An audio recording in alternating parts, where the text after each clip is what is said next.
Hey everybody, I'm Patty with Creative Eclectic, and I thank you for joining me today on my channel. I'm going to do a book review today. Um, I decided that in April I would read Fahrenheit 451. All the stuff that's happening out there in the world, or in our country, I guess, especially in some states that are nearby to me. There's been a lot of book bans going on. And as a reader, as a person who, really values knowledge and books, I find that disturbing that, some of this is going to impact our children and our communities as this happens in schools and libraries. And so I thought, I want to read banned books, as many banned books as I can get my hands on. And so I also thought I want to read a book about, banning books and kind of the consequences, really, and not just the consequences, but what leads to this type of mentality, I guess, or this devaluation of knowledge and learning. And so I picked up off my shelf my copy of Fahrenheit 451. And this is a Suntep edition. This is the artist edition. I love the slipcase that it's in that shows all this fire. And so, set that down. It's got this wonderful book jacket. I've got it wrapped in Brodart, a Mylar cover, because I want to protect the book jacket. There's Guy Montag, the main character, the fireman. And here's the mechanical hound that pursues him. You can see that. I don't know, it's kind of hard to see. Oh, he's back, he's down here. Kind of this menacing creature. So anyway, let's get into the meat of the story. I thought I had read this when I was in high school, but reading through this time, I realized I had not read this, which surprises me. And so it was a really great book, and it makes me want to read more Bradbury. But this is set, I'm not even sure what year this is set in. Maybe the 2050s. I think it's 100 years in the future from when it was written. And this book was written in 1953, so 70 years ago. And it's amazing to me how predictive this book is in a lot of ways. Bradbury really focuses on how people's ability to comprehend and retain deep information can diminish if that's not fostered, in people. And that's really kind of happening in our culture, with things like TikTok and, video shorts, whether it's on YouTube here or Facebook or Instagram Reels, or like I said, TikTok. You just get these little snips of information and content, and then you move on to the next thing. So I think in some ways we're losing a little bit of the ability to absorb like long form content and appreciate it,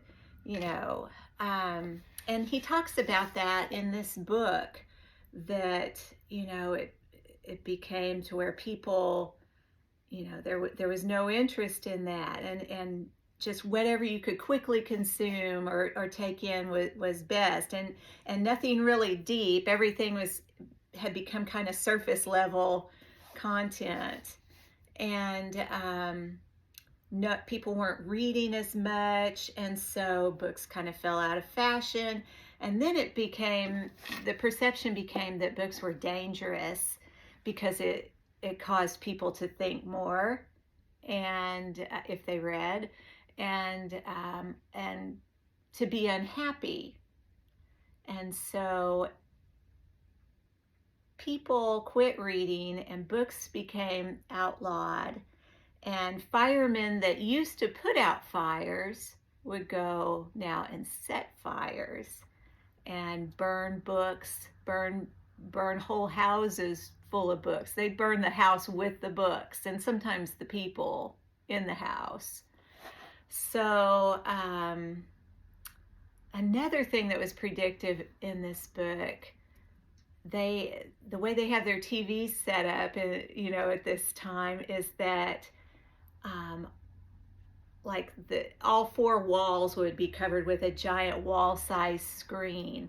Now that's not really happening, but to me, what it reminded me a lot of was our immersion into the internet, and our immersion into like Zoom, where you have different people on different screens that you're interacting with.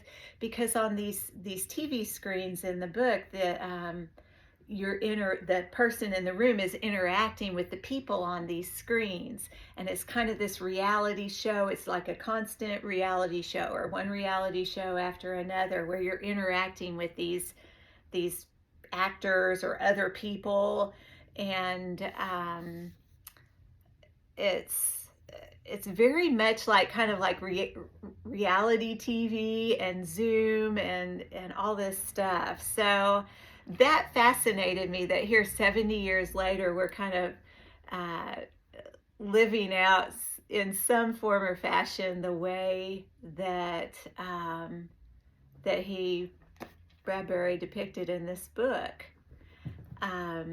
So what happens is Guy Montag, the protagonist in this book, he's a fireman, and his father was a fireman, his grandfather was a fireman. So obviously this has been going on maybe for a long time, that they've been burning books. And so, out of curiosity, over time, he has kind of pilfered a book or two out of the fires and tucked them into his jacket surreptitiously and taken it home. And he gradually kind of starts to value these books. And we're at the point where he has kind of a breaking point, where he realizes, I don't want to do this anymore. I don't want to burn these books. And his wife is all into the TV screens, and the people in the screens, I forgot to say, they become like her family, and people refer to the people in these screens as the family. So reality has just become really skewed, and nobody's happy in this world, in this dystopian world.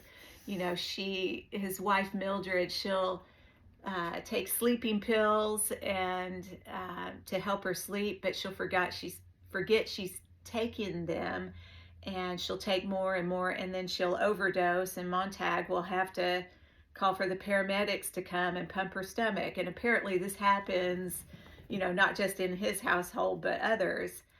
But it's just, it's a really fascinating look at what his prediction of the future would be. And we're not quite all the way there to what he predicted, but in some ways we've gotten there, just a little bit.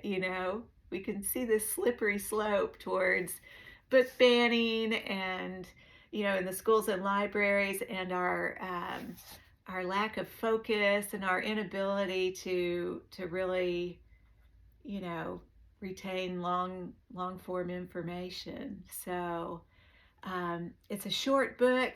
It's less than 200 pages. I know this is a thick book for a short story, but that's because there's a ton of extra material in this about, there's the history and context and criticism of the book, and just different things in here. there's a couple of short stories in here that led to the genesis of this novel.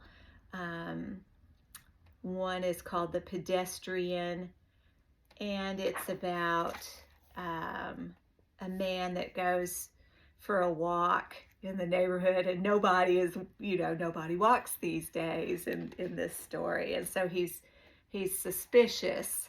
The police are suspicious of him, and that forms some of what happens in Fahrenheit 451 as well.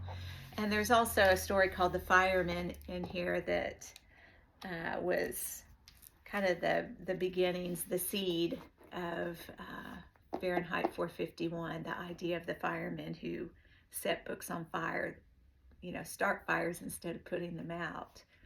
So anyway, I really, really enjoyed this story. And like I said, I'm surprised I hadn't read it before, and I really thought I had. But as I got into it, I realized I have never read this. Why did I think I had read this?